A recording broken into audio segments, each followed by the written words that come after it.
¿Os sabéis la de cuando en 1932 Australia le declaró la guerra a unos pájaros, y perdió?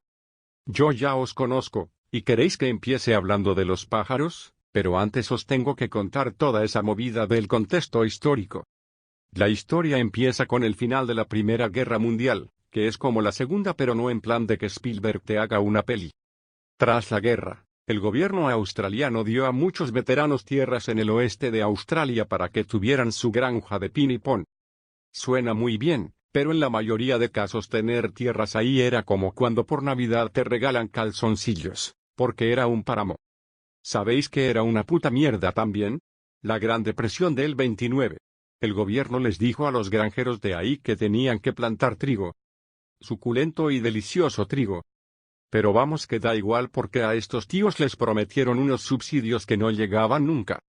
De momento el gobierno te ha dado unas tierras que no las querrías ni para tu peor enemigo, te fuerza a plantar trigo, y luego no te paga. Y entonces, llegaron 20.000 emúes, chavales, con hambre en la mirada, y crueldad en el corazón. Nota para los despistados, el emú es el de la izquierda. Es como un avestruz pero como que además es una mente militar brillante. Aparte de que eran 20.000, hay otro problema, los emúes no comen en plan como tu prima, la que mancha un poco el plato y ya está llena. Y van por ahí devorando todo a su paso, y cargándose las cosechas de mierda en las tierras de mierda de estos pobres veteranos. Un comité de granjeros decidió, porque eran veteranos y les sonaba todavía lo de la guerra, que había que llamar al Ministerio de Defensa. Fueron a donde Sir George Pearce, ministro de Defensa de la época, y le dijeron que tenían un plan, ametralladoras. George Pearce, que es este señor de la foto, les dijo que sonaba bien el tema, y llegaron a un acuerdo.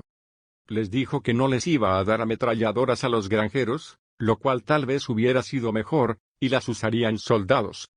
Los granjeros les darían casa y comida y pagarían la munición. A estas alturas, sí a todo porque los emúes se habían aliado con los conejos. ¿Cómo? Pues muy fácil. Al pasearse con sus 40.000 patazas, se cargaban vallas que daban paso a los conejos, que atacaban en plan blitzkrieg. Pearce, infeliz de él, daba por hecho que los emúes serían un blanco fácil, porque no habría mirado a los ojos a esa horda de la destrucción. Incluso contrataron a un camarógrafo para que grabase la espectacular victoria. Pensaban que así se anotarían un tanto como salvadores de los granjeros, pero ya os he adelantado que de eso nada hay. La operación militar empezó el 2 de noviembre de 1932 a cargo del mayor Meredith de la 7ª Batería Pesada de la Real Artillería Australiana. Los medios además dijeron que el cuerpo de caballería australiano quería a los emúes para decorar sus cascos, en plan trofeo de guerra. Total, que el 2 de noviembre se divisa una bandada de unos 50 pájaros infernales, ahí, acechando, o haciendo movidas de pájaro. Los australianos intentaron una emboscada, entre militares y granjeros, pero fueron detectados. Claro, las ametralladoras de entonces tenían bastante poco rango, no te podías poner a disparar desde Perth, tenías que estar cerquita. Y dispararon y fallaron trágicamente, y dieron a 2 o 3. El resto se convirtieron en un huracán de plumas y se dispersaron. Los australianos, que no esperaban tácticas de distracción tan avanzadas, se pasaron el resto del día buscando emúes, y mataron a 12. Es un buen momento para recordaros que hablamos de 20.000 emúes, y además los militares contaban con 10.000 balas. Mal calculado ya de base. Total, que el día que estrenaban ametralladoras se cargan a menos de una veintena de emúes. Las pérdidas de virginidad suelen ser así. Aquí, las declaraciones de un soldado tras sentir en su propia carne el terror que inspiraba la superioridad emú. Los emúes han probado que no son tan estúpidos como se los suele considerar. Cada grupo tiene su líder, siempre un enorme pájaro de plumas negras que mide 6 pies de altura, que vigila mientras sus compañeros se ocupan del trigo. A la primera señal sospechosa, da la señal, y docenas de cabezas se extienden fuera de la cosecha. Unos pocos pájaros se asustarán, comenzando una estampida hacia los matorrales, con el líder permaneciendo siempre hasta que sus seguidores hayan alcanzado la seguridad.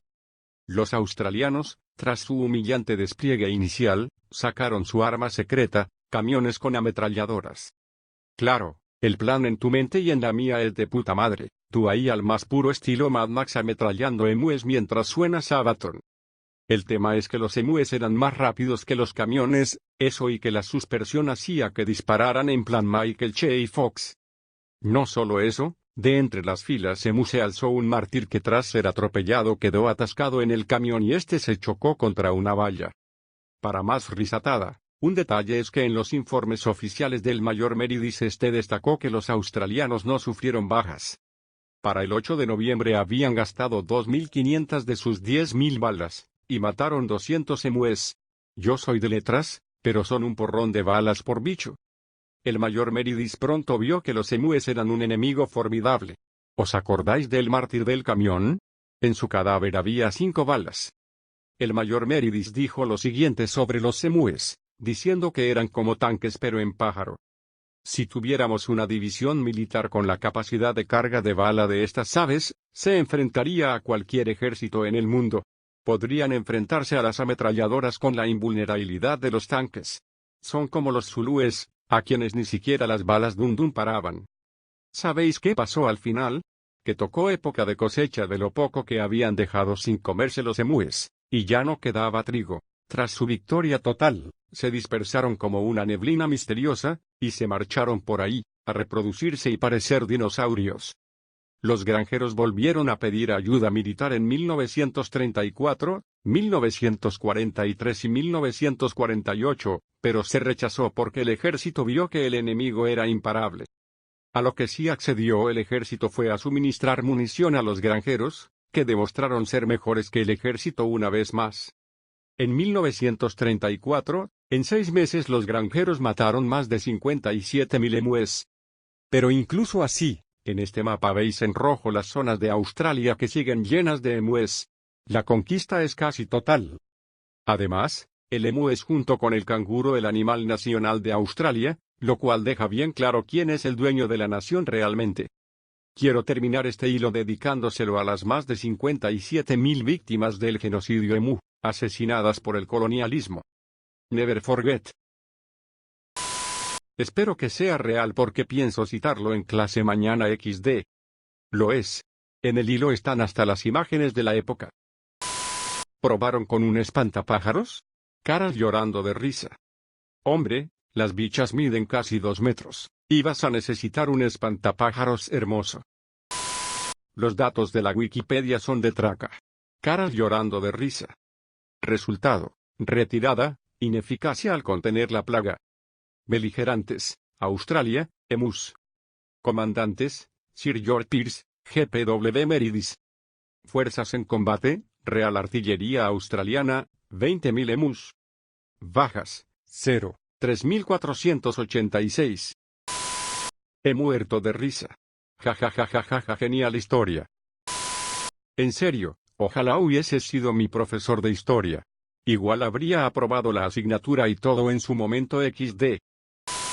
No me lo recuerdes, deshonra para mi país. Que sepas que una chavala acaba de sacar un 10 en un trabajo de inglés contando tu historia de los emúes. #efecto mariposa, cara sonriente.